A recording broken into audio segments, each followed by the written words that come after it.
안녕하세요. 저는 동네에서 나름 유명한 30대 초반의 여성입니다. 왜 유명하냐고요? 제 직업은 세신사이고 제 손맛을 본 분들은 예약할 정도로 줄을 설 정도라서요. 직업에 귀천이 없다는 말을 맹신하며 자부심을 가지고 열심히 일하고 있습니다. 그런데 가장 가까운 가족이 제 직업을 가지고 무시한다고 생각해 보세요. 정말 속상한 일이겠죠? 그 속상함을 한 방에 해결해버린 제 사연을 여러분들에게 들려드릴까 합니다. 저는 어릴 적부터 활동적이고 튼튼해서 체육대회에서 유독 눈에 띄던 아이였습니다. 그리고 20대의 취미 활동으로 레포츠를 즐기게 되었죠. 성인이 되어 돈을 버는 직업은 레포츠와는 관계없었습니다. 집안 형평상 안정적인 직장에서 돈을 벌어야 했기 때문에 레포츠는 안정적인 생활이 되면서부터 취미 활동으로 즐기기 시작하게 되었죠. 늘 운동을 업으로 삼고 싶을 정도로 갈망이 있기도 했지만 취미로 즐기는 건 역시 즐거웠습니다. 봄이나 가을이면 등산은 필수였고 여름이면 서프보드, 수상스키, 웨이크보드를 즐겼고 겨울이면 스키, 빙벽 등반까지 남자들도 하기 힘들어하는 활동적인 레포츠는 모두 즐기게 되었죠. 그러다가 취미를 함께하는 친구들과 레포츠 모임까지 만들게 되었는데 점점 사람들이 늘어나면서 정기적인 취미 활동으로 이어지게 되었어요. 그리고 그 모임에서 지금의 남편을 만나게 되었습니다. 20대 중반 무렵 취미 모임에서 수상스키를 타러 가게 되었습니다. 당시 남편들은 친구들과 그곳에 온 모양이었습니다. 우리 모임 사람들과 가깝게 자리했고 자연스럽게 이야기를 나누기 시작했죠. 수상스키 오래 타셨어요? 자세도 좋으시고 정말 잘 타시네요. 저 어려서 오래 탈 나이는 아니에요. 실례되는 질문이었나요? 아까 타는 거 보니까 정말 선수급이시던데 그래서 진짜 어릴 때부터 오래 타셨구나 생각했죠. 오해하진 마세요. 그래요? 제가 좀 타고난 운동신경이 좋아요. 체력도 좋고요. 좀 가르쳐 드릴까요? 정말요? 그럼 저야 너무 좋죠. 제 친구들이랑 왔는데 다 초짜라서 다들 초딩 수준입니다. 그럼 저희 모임에 들어오세요. 취미로 레포츠 함께 즐기는 모임인데 계절마다 즐기는 레포츠도 다양하고 재미있어요. 정말요? 모임 들어가면 더 잘 가르쳐 주시나요? 지금이라도 당장 모임에 좀 끼워주세요. 그렇게 남편과 저는 레포츠를 즐기다가 모임까지 함께하게 되면서 더욱 가까운 사이가 되었습니다. 그리고 남편은 저의 건강하고 씩씩하고 체력 좋은 모습에 매력을 느꼈다고 고백하기도 했습니다. 자기 정말 대단하다. 아까 암벽 타고 올라가는데 나 완전 반한 거 알아? 나 모르게 혼자서 몸에 좋은 거 먹지? 체력 정말 대단하다니까. 그래? 그래서 또 반했구나? 나 요즘 근력 운동을 집중했더니 그런가 팔 힘이 엄청나게 세졌나 봐. 암벽 타는데 전혀 부담이 없네. 나도 근력 운동 좀 해야겠다. 자기보다 약하면 창피하잖아. 그리고 아까 자기 암벽 타고 올라가는데 자기 엉덩이가 아주 그냥 하늘로 치솟아 있더라니까. 뭐야? 내 엉덩이만 본 거야? 지금 그래서 반했다는 거 아니야? 내 엉덩이 보고? 엉큼하긴. 하늘로 솟은 제 엉덩이 매력에 푹 빠졌던 지금의 남편은 이후에도 저와 함께 레포츠를 즐기며 즐거운 연애를 이어갔죠. 그리고 8개월의 연애 끝에 결혼하게 되었습니다. 저는 결혼을 하자마자 아이를 가지게 되었고 출산 이후에는 직장을 그만두고 육아에만 전념하게 되었습니다.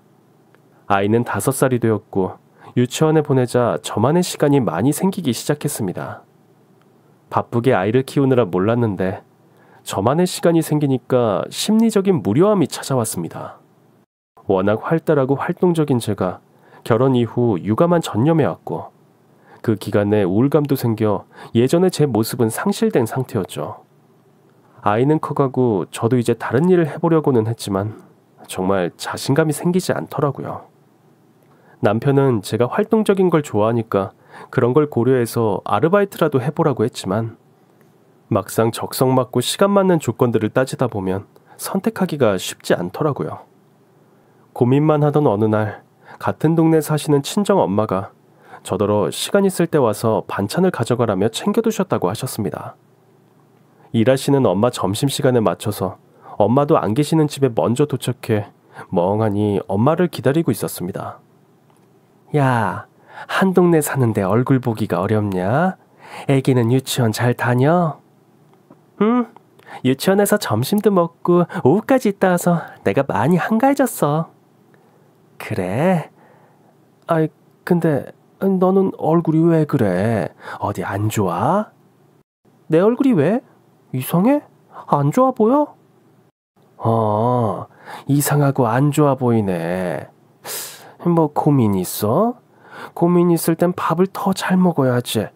얼른 밥이나 먹어.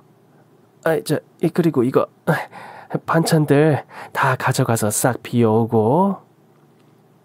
호탕하신 엄마는 제가 고민 있는 얼굴인 걸 눈치채신 것 같았지만 심각하게 말씀하기보다는 밥이나 먹으라며 챙겨주셨죠.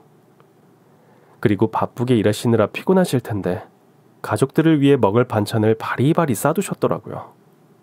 점심 드시고 또 목욕탕으로 가셔야 돼?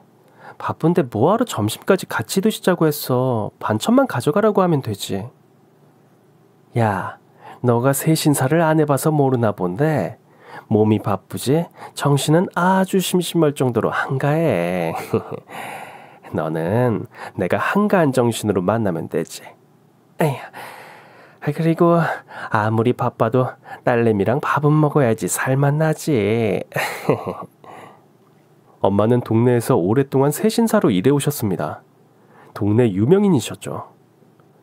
엄마는 제가 어릴 때 아빠와 이혼하셨고 혼자 저를 키우시면서 더 강인하셔야만 했죠.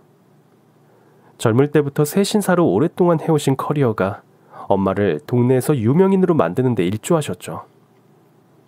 화통하고 씩씩한 엄마의 성격에 영향을 받아서 그런지 저도 그렇게 활달하게 자랐습니다. 그런데 그 당시에는 일도 없이 취미 활동도 못하면서 육아에 지쳐 심리적으로 무료하게 지내는 저를 엄마도 걱정하신 모양이었어요. 너 요즘 애기 유치원 보내고 나면 뭐해? 백수네. 응, 백수야. 아르바이트나 할까 알아보려고. 살림에 보탬도 돼야지. 그래? 그럼 우리 목욕탕 와서 아르바이트 하면 어때? 내 보조 겸. 새신사를? 내가 할 수 있을까? 왜 못해? 엄마도 하는데. 엄마보다 잘난 딸이 못할 게 뭐 있냐? 그리고 내 딸 체력 하나는 끝내주는 애 아니었어? 엄마의 말씀을 듣고 보니 괜찮겠다는 생각이 들었습니다. 시간도 협의가 가능하고 아이 육아에도 지장이 없고 남아도는 저의 체력을 쏟을 수 있는 그곳, 바로 목욕탕이었던 거죠. 게다가 먹고 씻고 꽃단장까지 모두 가능한 곳, 낙원이 따로 없었네요. 여기저기 제 경력으로 일을 알아봤지만 정규직 근무 말고는 아르바이트로 일할 곳도 마땅한 곳이 별로 없었어요. 안 해봤던 아르바이트라도 찾으면 시간이며 구애받는 게 많았거든요. 엄마, 나 엄마 보조할게. 당장 내일부터 해도 되나? 그래, 화끈하네. 역시 내 딸. 내일부터 당장 시작해봐. 너 체력 좋으니까 금방 잘할 거야. 돈도 벌고 좋지 뭐. 결정은 했지만 그래도 남편과 상의가 필요했죠. 남편은 친정엄마가 하시는 일을 존중했지만 점점 연세를 생각해서 친정엄마 일을 걱정해 왔거든요. 그날 저녁 퇴근한 남편에게 엄마가 주신 반찬을 이것저것 챙겨 먹이면서 애교를 떨며 얘기를 꺼냈습니다. 여보, 나한테 할 얘기 있지? 눈치가 아주 백단일세. 어떻게 알았어? 나 오늘 아르바이트 구한 거. 아르바이트 구했다고? 정말? 생각보다 빨리 구했네. 무슨 일인데? 엄마 일하시는 목욕탕에서 보조로 도와드리려고. 어떤 일? 카운터? 아니, 새신사 보조. 어머니가 하시는 그 일 말이야? 자기 힘들지 않겠어? 내가 힘들 게 뭐 있어. 자산이라고는 체력밖에 없는데 허락해 주는 거지. 그치. 힘센 우리 마누라 체력이 자산이었지. 자기만 힘들지 않다면 해봐. 이참에 어머니도 도와드리고 쉬시게 하던지. 혹시 자기가 창피하게 생각할까봐 반대하려나 했지. 에이, 직업에 귀천이 어딨냐? 무슨 조선시대 같은 소리를 하고 그래. 자기가 힘들까봐 걱정돼서 그런 거지. 제 남편은 역시 훌륭한 남편이었습니다. 친정엄마 거들다가 아예 쉬시게 하라는 말에도 감동이었죠. 기분 좋게 다음날 아침 아이를 등원시키고 곧장 목욕탕으로 향했습니다. 새롭게 시작하는 일이다 보니 긴장되면서도 설레기도 했죠. 엄마가 챙겨주시는 복장을 챙겨 입고 엄마의 단골 손님들을 친절하게 맞이했습니다.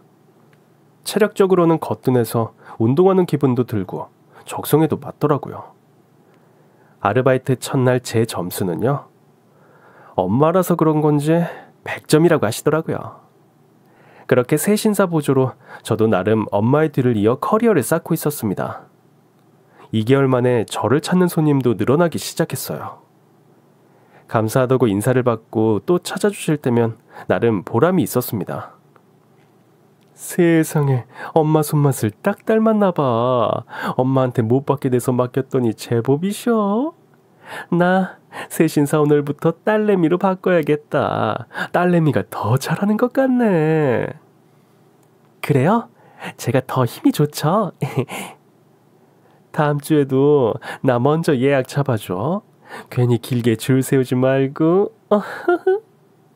네, 명단에 첫 번째로 적어둘게요. 걱정 마시고 또 찾아주세요. 아휴, 이건 기분이다. 기분 좋아서 팁이야. 어서 챙겨. 엄마 덕분에 알게 된 단골 손님들에게 저는 원래 받는 금액보다 더 받는 경우도 생기기 시작했습니다. 아르바이트로 벌이가 꽤 쏠쏠했어요. 아르바이트 마치고 유치원에 아이를 데리러 갔죠. 그런데 그날은 아이가 할머니와 같이 집으로 갔다고 해서 부랴부랴 집으로 돌아와 보니 시모와 아이가 집에 먼저 와 있었습니다. 어머니 깜짝 놀랐잖아요. 아이 데리러 가시면 저한테 말씀이라도 해주시지. 유치원에 갔더니 아이가 없어서 어찌나 놀랐는데요. 유치원에서 너가 전화 안 받아서 나한테까지 전화가 왔더구만. 무슨 소리야. 아니, 애기 데리러 갈 시간도 늦고 어디 갔다 오는 거야? 아, 그랬구나. 어머니, 저 요즘 아르바이트 해요. 아르바이트? 어디서? 아르바이트해서 어머니 용돈 더 많이 드리려고요. 글쎄, 쓸데없는 소리 말고 어디서 아르바이트를 하냐고 묻잖아. 근처 목욕탕에서 일해요. 뭐? 목욕탕? 하필 많은 아르바이트 중에 목욕탕은 또 뭐야? 아휴, 참 별 아르바이트를 다 하네. 카운터 봐주고 그런 거냐? 네.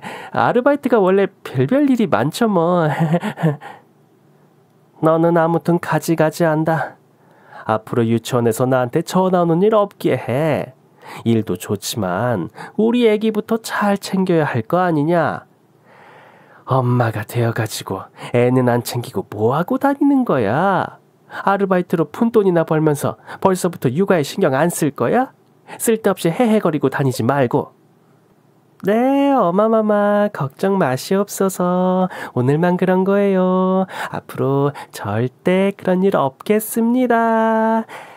우리 지영이부터 잘 챙길게요. 물론 어머님은 더 잘 챙기겠습니다.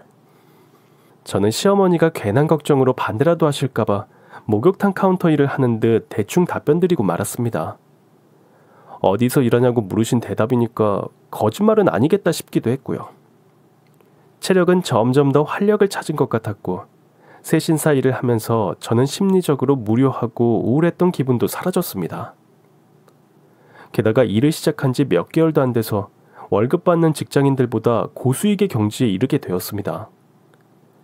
돈도 잘 벌게 되니 정말 이만한 일이 없다 싶을 정도로 너무 좋았죠.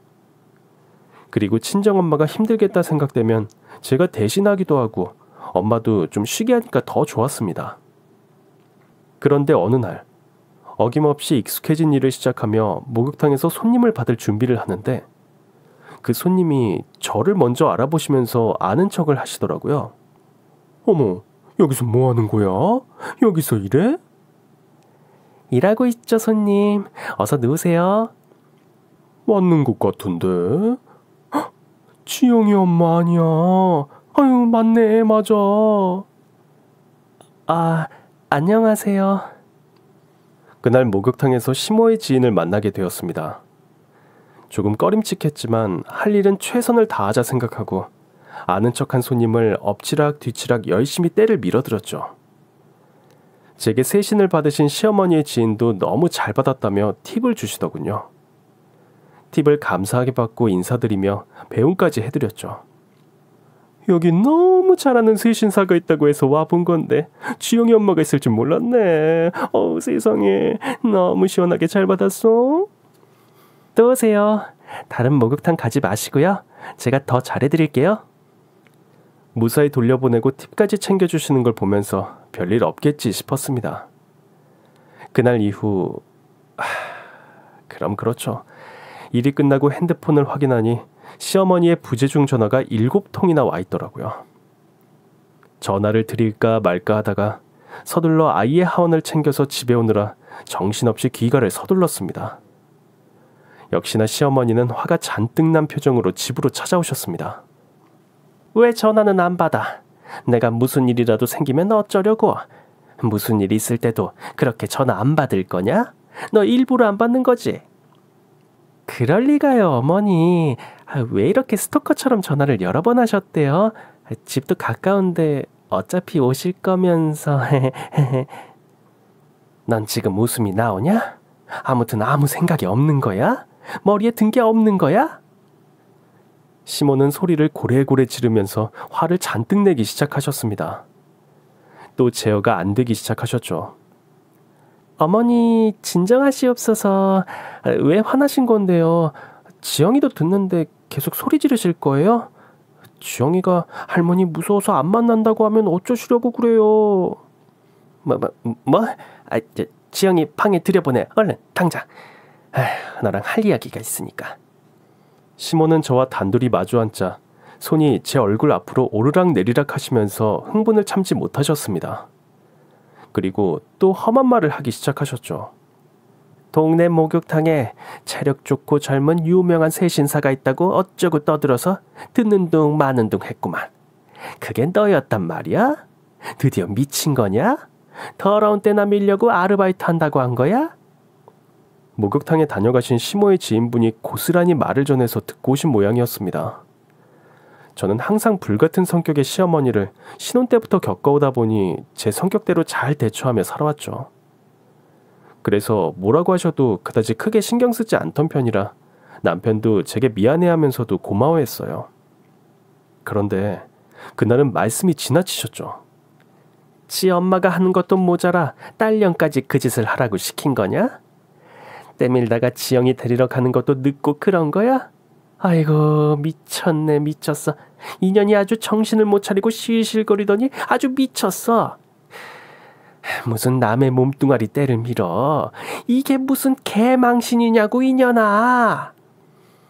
어머니, 그 짓이라뇨. 엄연히 일이에요, 일. 세신사로 일하면서 저를 잘 키워주신 엄마까지 그런 식으로 모함하시면서 말씀하실 건 아니잖아요. 너 그거에서 번 돈으로 나 용돈 더 준 거야? 더럽게 남의 때나 벗겨서 번 돈 필요 없으니까 도로 가져가. 그 일 당장 그만두지 않으면 내가 쫓아가서 거기 다 가만 안 둘 거야. 남의 때나 벗기는 년이 내 며느리라니 세상에. 아유, 일을 어쩌면 좋아. 아르바이트 한다고 설칠 때부터 못 말린 게 내가 천추의 한이지. 이게 무슨 날벼락 같은 일이냐고. 오늘 얘기 지인한테 전해 듣고 내가 창피해서 어땠는지 알기나 해? 내가 얼굴을 들고 다닐 수가 없다니까. 어머니, 알겠어요. 제가 일 그만둘게요. 됐죠? 이제 됐죠? 어머니도 어서 댁에 가셔서 그만 쉬세요. 이대로 더 화내고 난리치시면 저도 그만둔다는 말 취소할 거예요. 어서 가세요, 어서. 남편 오기 전에 집도 치우고 지영이도 씻기고 재워야 해요. 악담을 다 쏟아낸 시몬은 제가 일을 그만둔다고 답변을 듣자 겨우 진정이 되셨고 계속 험한 말을 하시면서 가버리셨어요. 저는 너무 화가 났지만 집에서 시모와 더 싸울 수가 없어서 참았죠. 그저 일을 그만두겠다는 말만 반복하며 거짓말로 둘러대고 나서야 시어머니와의 전쟁은 종료될 수 있었습니다. 하지만 제가 무슨 잘못을 하고 걸린 일도 아니고 떳떳하게 일하는 게 무슨 죄라고 그렇게 욕을 먹고 악담을 들어야 하는 건지 도무지 이해되지 않았습니다. 돈 번다고 일하러 나갔다가 이렇게 무시와 천대를 받아도 되나 생각이 들었고 친정 엄마까지 욕하는 시어머니의 욕설이 떠올라 화가 풀리지 않았습니다. 그리고 또 한 가지 더 문제는 제 딸 지영이가 있는 자리에서도 시모는 항상 자기가 원하는 대로 안 되면 버럭버럭 화내고 소리치고 난동을 부리신다는 점이었어요. 이번 일이 아니더라도 딸 보는 앞에서 너무 난감한 일이 자주 일어났었죠. 아이에게 교육적으로도 좋지 못한데 계속 말씀을 드려도 본인 성에 안 차면 매번 그런 식이었습니다. 아무래도 이대로는 안 되겠다고 생각되어 그날은 남편과 진지하게 상의하려고 남편의 퇴근만을 기다렸습니다. 그리고 남편에게 밤늦도록 하소연을 시작했습니다. 여보, 이대로 그냥 못 넘어가겠어. 어머니가 이제 해도 너무하시잖아. 무슨 일 있었어? 어머니가 왜 또? 무슨 일 정도가 아니라니까. 아까 지영이랑 집에 와 있는데 어머니가 오셔서 난동을 부리다 가셨다니까. 화난 상태로 악담하시고 고래고래 소리치고. 그럴 때마다 내가 애 앞에서 어찌할지 모르겠다니까. 왜? 또 무슨 일로 어머니가 난동을 부리다 간 건데? 내가 세신사 아르바이트 하는 걸 알게 되셨는데 온 동네 창피하다며 당장 그만두라고 하시더니 친정 엄마까지 흉보고 욕하셨다니까. 나 정말 너무 분통 터지고 열받는데 대들지 않고 참았다고. 지영이가 다 듣고 보는데 어머니한테 어떻게 맞서 싸우냐고. 여보가 어머니 좀 어떻게 해봐. 내가 아무리 좋게 해드려도 막무가내로 그러시니까 정말 답이 없다니까. 어머니가 심했네. 알겠어 여보. 내가 어머니한테 따로라도 말씀 잘 드려볼게. 미안해. 조금만 참자. 잘 말씀드려 볼 테니까 오늘은 피곤한데 그만 푹 자야지. 나 절대 이 꿀알바 그만두지 않을 거란 말이야. 벌써 통장에 적금도 두둑해졌는데 절대 못 그만둬. 체력적으로도 별로 힘들지도 않고 나한테 딱이라니까. 게다가 시간도 지영이 유치원 가 있는 시간만 하니까 얼마나 좋냐고. 친정엄마 도와주기도 해서 그 점도 너무 좋구먼. 알겠어. 쭉 하라고 그 꿀알바. 내가 우리 어머니한테는 꼭 말씀드릴 테니까 그만 쉬자. 그날 밤 남편에게 하소연이라도 했더니 마음이 좀 풀리더라고요. 당분간은 어머니 모르게 조심히 아르바이트를 도둑처럼 다녀야겠다 생각하고 딸아이 등원 하원 시간은 칼같이 맞춰 다녔죠. 그리고 시어머니가 일하는 시간 중에 전화를 못 받으면 설거지나 음식하느라 몰랐다 하면서 이런저런 핑계로 눈치채지 못하도록 조신하게 일을 다녔습니다. 그런데 이후 시모는 오전부터 낮까지 계속 저를 감시라도 하려는지 시도 때도 없이 전화를 하기 시작했습니다. 저는 더 이상 이런저런 핑계를 댈 것도 없었죠. 그래서 정면 승부로 맞섰습니다. 제가 뭐 잘못한 게 없는데 제 일을 정정당당하게 할 수 없다는 게 말이 됩니까? 민주국가에서 말이죠. 그리고 어머니께 당당하게 말씀드렸죠. 어머니, 저 지금 목욕탕이에요. 이게 아주 욕 나올 짓만 처하는구만. 그만둔다고 그렇게 약속을 하더니 시어머니 창피 주려고 작정했어? 아이고, 이 인연이 그냥 아주 내 뒤통수를 치네. 목욕탕에 왜 여태 있는 거야?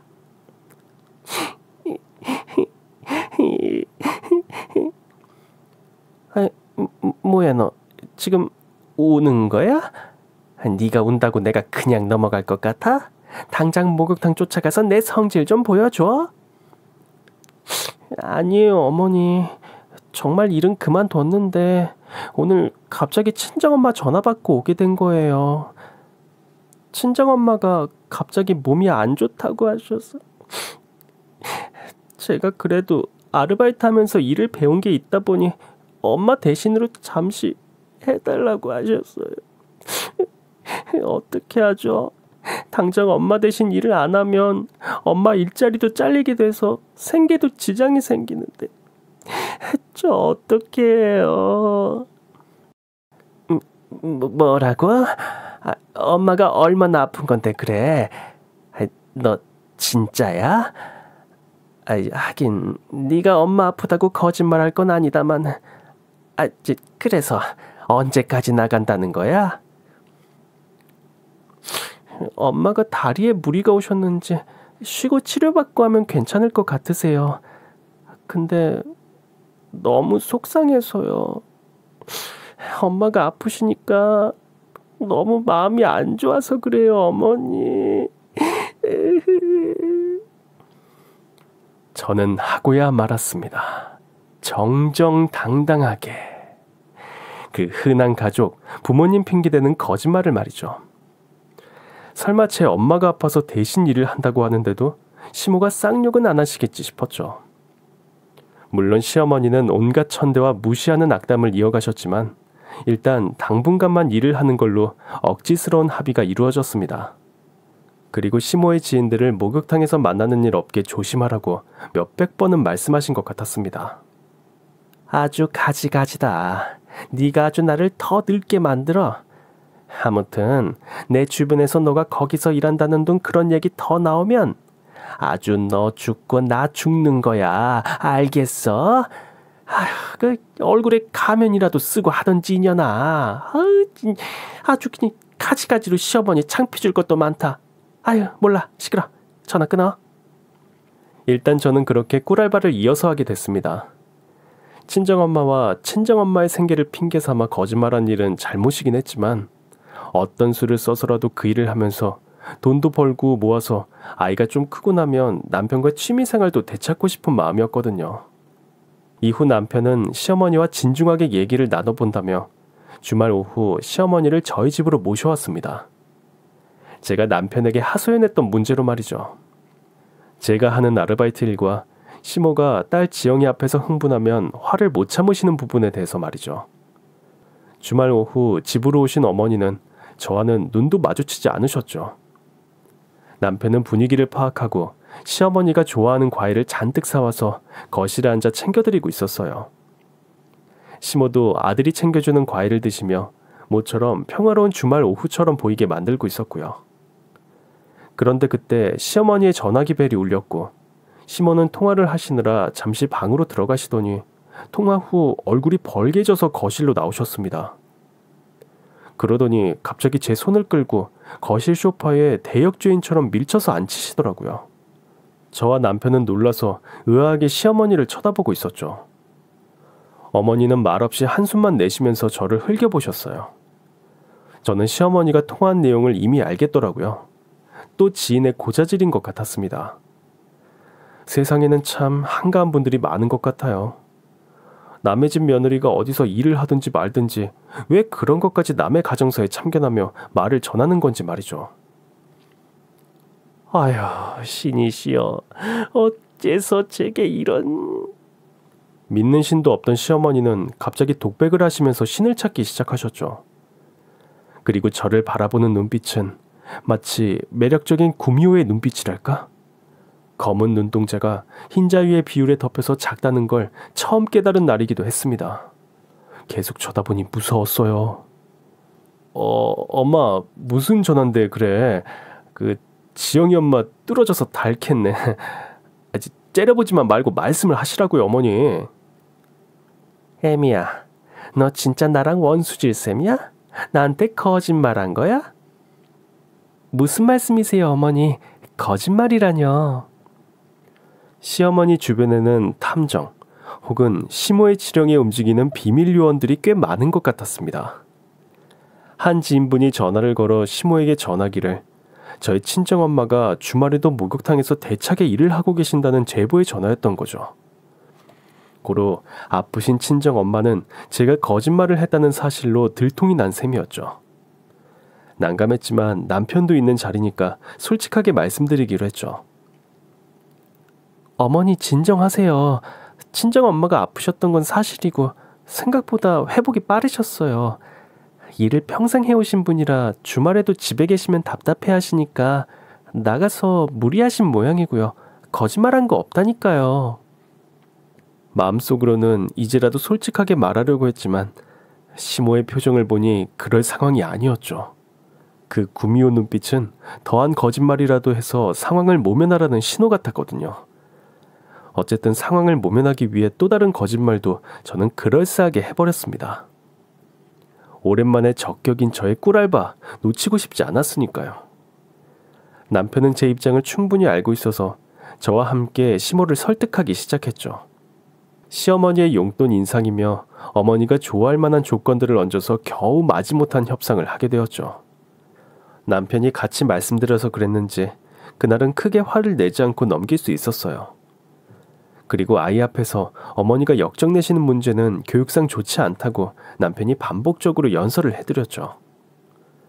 그날 이후 그나마 저는 한결 편해진 마음으로 일을 하러 나갔습니다. 그리고 제가 일을 더 하는 동안 친정엄마가 딸 지영이를 하원시켜 주셔서 목욕탕으로 데리고 와 함께 목욕을 마친 후 집에 귀가했습니다. 딸은 목욕을 해줬더니 피곤했는지 초저녁부터 잠이 들었죠. 그때 시어머니가 전화를 하셔서 동네 시장 입구로 급하게 나오라고 하시더라고요. 딸아이가 잠든 사이 잠깐 다녀오려고 퇴근한 남편에게 아이를 맡겨두고 서둘러 나갔죠. 여기야. 빨리 좀 와라 좀. 어머니, 이게 다 뭐예요? 뭐 이렇게 많이 사셨어요? 용돈을 많이 들여서 그랬던 걸까요? 시어머니 손에는 쇼핑백과 장을 본 바구니들이 들려 있었고 바닥에도 2명은 더 있어야 옮길 만큼 큰 봉투들이 널려 있었습니다. 제가 도착하자 짐을 제게 떠넘기더니 집까지 갖다 놓고 가라는 지령을 하셨죠.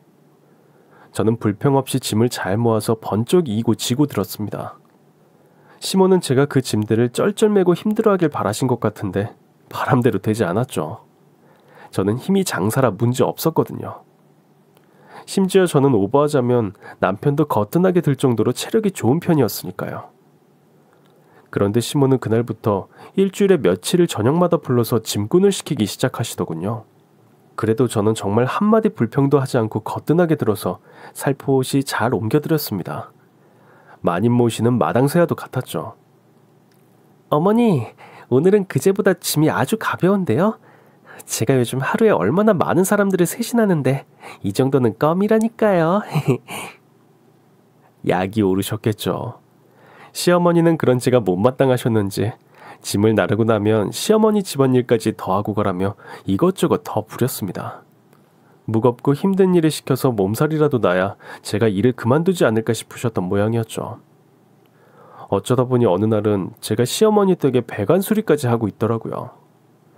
하지만 그건 저도 무리라고 생각되어 심은 모르게 급히 남편을 불렀죠. 어머니, 이런 건 사람 불러서 해야지. 며느리가 수리기사도 아니고 이런 걸 시켜요. 나도 이런 건 잘 못하겠구만. 아이, 너까지 왔어? 아니, 애미가 집에 온 김에 배관이 급하게 터져서 보라고 한 거지 뭘 시켰다고 그래. 에이, 애미, 너는 그새 남편 불러서 코자질까지 했냐? 그런 시모의 말에 남편은 웃어넘기면서 한마디를 더했죠. 아무리 무거운 돌덩어리를 쥐어줘봐요. 어머니 며느리 힘이 장사라 끄떡도 없을걸요? 어머니가 며느리랑 아무리 신랑이 하셔도 제 마누라 힘은 절대 못 당한다니까. 얘랑 레슬링 한번 해볼래요? 어머니 뼈도 못 추스려요. 언제나 제 편에서 말하는 남편의 말에 더 열받은 시어머니는 대꾸도 하지 않고 얼른 고쳐놓고 가라면서 방으로 들어가 버리시더군요. 그런 남편 덕분인지 때문인지 저는 시모에게 더 미움을 받게 되었죠. 그래도 저나 남편은 어머니의 성격을 늘 이해하고 넘겼습니다. 그러던 어느 날 일을 일찍 마치고 동네를 지나고 있는데 익숙한 목소리가 들렸습니다. 시어머니가 친구분들과 계모임 지인들과 모여 길을 지나고 계셨죠. 저는 순간적으로 피해가려고 외면하려는 순간이었어요. 그런데 시모가 갑자기 저를 바로 부르시더라고요. 야, 이리 와. 애미야, 야. 이리 오라는 손짓을 보내시는 시어머니를 보고 저는 놀라서 모른 척 하려다가 주변에 눈이 많아서 급 화색을 띄우며 어머니가 계신 쪽으로 향했습니다. 지인들을 소개해 주시려고 그러시나 웬일인가 싶었죠. 야, 이거 들어. 어서. 아유 무겁다. 가지고 계시던 짐을 제게 한아름 안겨주시더니 짐 풀어서 정리해두고 밥이랑 반찬을 해두라고 하시더군요. 야, 이거 조심히 들고 가고 우리 집 가서 밥 좀 해놓으라고. 반찬도 좀 해놓고. 너 밥 할 줄 알지? 무슨 말씀이신지 황당했지만 바로 대답은 했습니다. 네, 그럼요 어머니. 밥 할 줄 알죠. 반찬도 잘하는 거 아시잖아요. 시어머니는 제 대답은 신경도 쓰지 않고 갑자기 빵 터져 웃으시더니 지인들 앞에서 이제는 대놓고 흉을 보기 시작하셨습니다. 쉬쉬하라고 하더니 이제 제가 하는 일을 주변에서 다 알게 되니까 작전을 바꾸신 건지 어쨌든 이러나 저러나 제 기분은 좋을 리가 없었죠. 얘가 걔야. 목욕탕에서 때밀이 한다더네. 힘이 어찌나 장사인지 때밀 때도 사람 들어서 뒤집고 그러나 보더라고.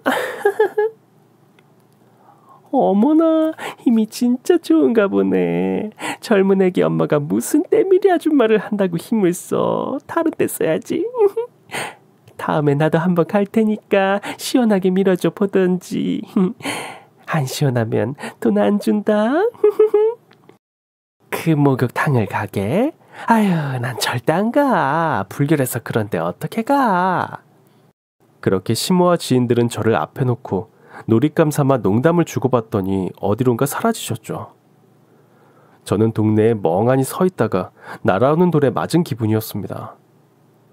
날벼락처럼 시어머니와 지인들에게 창피를 당하고도 저는 시모의 짐을 시댁에 갖다 놓고 밥이랑 반찬을 하기 시작했죠. 열심히 한다고 했는데 국이 짠 건지 콩나물이 싱거운 건지 마음이 심란해서 마음 가는 대로 간을 해놓고 있었죠. 그럭저럭 만들어 놓은 음식들을 차곡차곡 담아서 냉장고에 넣고 있을 때 마침 어머니가 외출을 마치고 돌아오셨죠. 들어오시자마자 제가 끓여둔 국을 숟가락으로 떠서 맛을 보더니 갑자기 숟가락을 식탁으로 던지는 게 아니겠어요? 놀란 저는 어머니를 쳐다봤고 시모는 놀란 저를 쳐다보지도 않으시고 냉장고에서 넣어둔 반찬을 모두 꺼내기 시작하시더라고요. 너 내가 돈 써서 사다 놓은 재료로 이따위 국을 끓여놔? 일부러 엉망진창으로 반찬 해놓고 나한테 불만 있다고 표시하는 거냐? 네가 한번 저 국 좀 쳐 먹어봐. 맛이 어떤지. 뭐 이상한 건 안 넣었나 몰라. 허구한 날 나한테 거짓말을 해대니 내가 믿을 수가 있어야지. 냉장고에서 꺼낸 반찬들은 식탁에 일렬 종대로 나열되었고 뚜껑이 하나씩 열리면서 평가회가 시작되었습니다. 시모는 콩나물 무침은 싱겁다고 손으로 집어서 간을 보시더니 그 손으로 남은 콩나물 전체를 움켜집어 개수대에 던져버리셨습니다. 오이 무침은 물이 너무 많이 생겼다며 쏟아버리시고 흥분을 하기 시작하셨죠. 다른 반찬들도 뚜껑을 열어 맛보기도 전에 다 집어 던지고 부수고 아수라장을 만드셨죠. 한편으로는 제 집이 아니어서 다행이다 생각하면서 점점 흥분하시는 어머니가 무서워졌습니다. 계속 화를 내고 계시는 시모는 더 이상 말릴 새도 없었죠. 저는 눈치만 살피다가 일단 제 가방을 챙겨 들었습니다. 그리고 겨우 한마디 했죠. 어머니, 제가 요즘 어머니 집밥을 못 먹어서 그런지 미각이 고장났나 봐요. 죄송해요. 야, 인연이 지금 그걸 말 따위라고 떠드는 거야? 어디서 꼬박꼬박 말대답이야, 이씨. 어머니는 소리를 고래고래 지르시며 저를 쏘아보더니 무언가 손에 들고 계셨습니다. 그리고 야구 경기장에서 투수로 돌변하셨죠. 무엇인지도 확인할 수 없던 그 물건을 제게 던지는 순간 저는 야구 아닌 피구하듯이 피하면서 그 길로 뛰쳐나와 도망치듯이 집으로 달리기 시작했습니다. 집까지 제정신 아닌 채로 마치 훔쳐 달아나는 도둑처럼 뛰어나와서 정신을 차렸습니다. 돌아와서 다시 생각해봐도 시모의 모습은 너무 충격적이었습니다. 그날 그 충격이 가시지 않아 남편에게는 말 못하고 혼자 악몽에 시달리며 잠이 들었던 것 같아요. 이후 저는 시어머니께 연락을 드리지 않았습니다. 어머니도 집에 찾아오시거나 연락하는 일이 없었죠. 그렇게 시모와 저의 냉전이 시작되었던 것입니다. 시모의 참견이 없던 평화로운 어느 날, 저는 목욕탕에 붐비는 손님들을 세신하느라 바쁘게 열일하고 있었습니다. 그런데 목욕탕에서 간간히 찌르는 음성이 들려왔죠. 누가 간간히 떠드나 보다 생각하고 있었는데 멀리 떨어져 있는 다른 탕에서 점점 높아지는 언성이 거슬리게 들리기 시작했습니다. 휴게 시간에 무슨 일인가 싶어서 카운터 직원에게 물어보니 최근에 오는 어르신인데 때로 와서 목욕탕 불평불만을 따지면서 매번 깽판을 친다고 하더라고요. 경찰이라도 불러서 내쫓고 싶은데 노인네들이 단체로 와서 저러니 참아주느라 돌겠다고 하소연했죠. 저는 어떤 어르신들이길래 개념 없게 구시나 다시 세신하러 들어가는 길에 궁금해서 가보았습니다. 소란스러운 탕 쪽으로 걸어가 보니 세상에, 불명예의 주인공, 깽판의 여주인공은 바로 저의 시어머니였던 것이었습니다. 아니, 무슨 목욕탕 물이 이렇게 온도도 안 맞고 더러워. 그리고 대중탕인데 요즘 같은 때에는 더 관리를 잘해야 하는 거 아니야?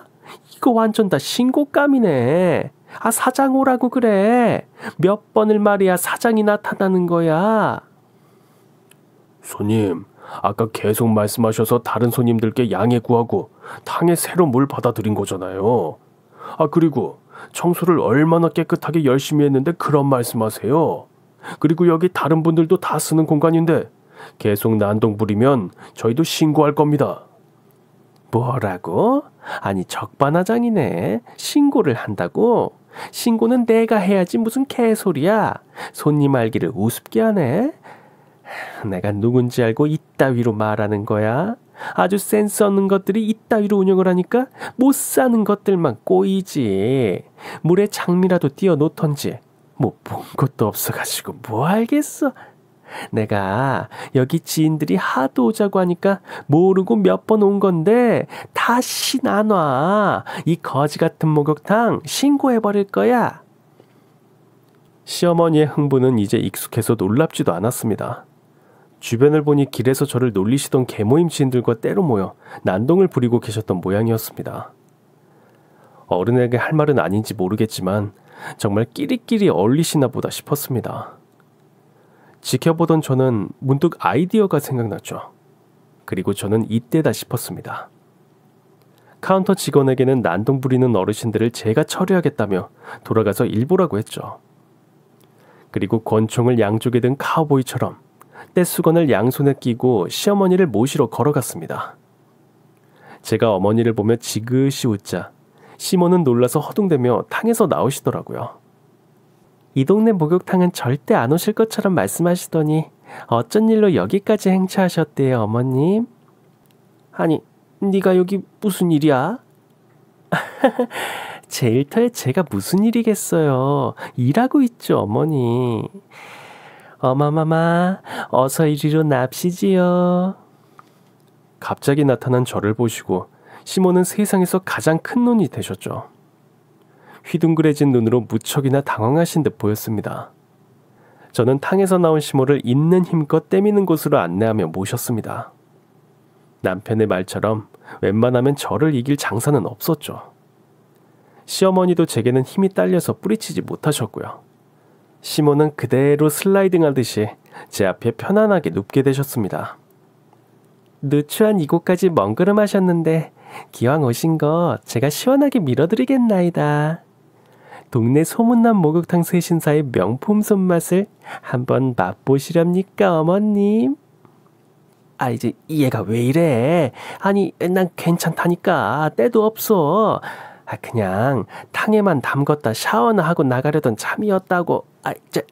이거 놔. 하지만 시어머니는 일어나려고 애써도 소용없으시다는 걸 아셨는지 점점 제 손에 몸을 억지로 맡기게 되셨습니다. 이제 괜한 힘 쓰지 마시고요. 편안하게 제 명품 손맛 좀 보세요, 어머니. 저한테 떼밀려면 며칠씩 줄 서서 기다리거나 적어도 최소 2주 전에는 예약하셔야 한다고요. 그러니까 어머니, 제가 오늘 어머님은 특별히 스페셜 슈퍼패스로 서비스 해드릴 테니 제발 편안하게 누워만 계세요. 난 괜찮다니까. 때도 없는데 억지로 때밀 게 없다니까 그러네. 자, 이제 스타트 시작합니다. 자자, 힘 빼시고 편하게 자세 유지하시고요. 저는 떼수건을 낀 양손으로 박수를 탁탁 치면서 시작을 알렸습니다. 젖먹던 힘까지 사력을 다해 시어머니의 몸 구석구석 열심히 때를 밀어드렸죠. 시어머니는 아프다고 엄살을 부리시면서도 시원하셨는지 점점 더 참고 가만히 계시더라고요. 좀 웃기지만 생각보다 때가 많이 밀려서 저도 놀랐죠. 어머니, 창피하게 이 국수가락은 뭘까요? 때를 몸에 간직하고 계셨던 거예요? 제가 오늘 국수면발 다 뽑아드릴게요. 시어머니의 피부가 닳아서 사라질 정도로 살가죽 벗기듯 때를 밀어드렸죠. 국수가락이 동네 잔치에도 될 만큼 뽑혔습니다. 물을 끼얹어 드리고 마무리를 하면서 저는 시어머니 귀에 대고 속삭였습니다. 어머니, 비밀로 해드릴게요. 그동안 목욕을 제대로 안 하셨던 거예요? 국수가락이 동네 잔치하고도 남게 나왔어요. 야, 무슨 소리야. 조용히 해. 근데 너 진짜 너 잘 밀기는 잘 민다. 어? 묵은 체중이 훅 내려가는 것 같기도 하고. 그래서 잘한다고 소문은 난 모양이지. 참. 세신이 끝난 어머니는 시원하셨는지 혼자서 웅얼웅얼 하셨고, 자세히 들어보니 칭찬이었습니다. 냉전 중이던 시모와 저는 그렇게 목욕탕에서 마주치게 되었고, 세신을 하신 이후 시어머니도 마음을 달리하셨는지 제가 일하는 목욕탕에 종종 오기 시작하셨습니다. 또 어느 날은 자주 오게 되다 보니 난동을 부린 일이 민망하셨는지 사과까지 하셨죠. 친정엄마와도 마주치게 되셨고 제 칭찬을 다 해주시더라고요. 그리고는 일주일에 한두 번씩 제게 말도 없이 와서는 이렇게 말씀하셨습니다. 야, 나니까 해준다는 거 있잖아. 슈퍼패스인가 스페셜 그거? 아휴, 나 오늘 그것 좀 해주라. 예약이니 그런 거 따지지 말고. 응?